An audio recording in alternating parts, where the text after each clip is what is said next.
I'm Seth Willits, Cattle Procurement Specialist here at Balance Forward. This is Cattle Procurement Do's and Don'ts.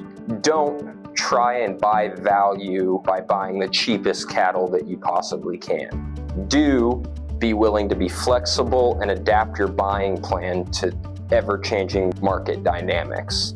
A lot of times those cheaper cattle will be available for still high values, but at the end of the day, once you're looking at your closeout, all of that value is usually made up for via more treatments, more med costs, and at the end of the day is usually more expensive from a cost of gain standpoint than buying that more front of the line animal that may be more expensive the day of purchase. Don't buy cattle without a plan. Do be proactive in planning your purchases.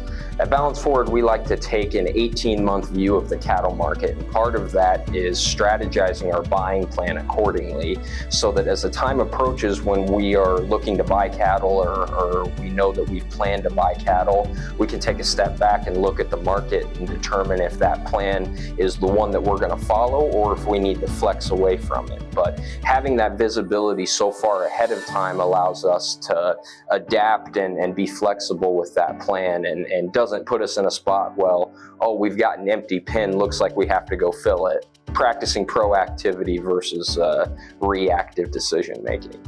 Don't let emotions dictate your purchases. Do use sound reasoning whenever you're making your cattle purchases. And what we mean by sound reasoning is know your cost of gain, that the emotionality of being in such a high market a lot of times causes you to get sticker shock and not run your numbers. If there's margin in cattle, the last thing that we want to do is miss out on it because we can't believe how much they're costing you the day of, versus running the numbers, knowing your cost of gain, and using that to inform your decision making versus any emotion that may be popping up that day. Don't sit and wait for opportunity to fall in your lap. Do trust the experts at Balance Forward to help inform your decision-making process.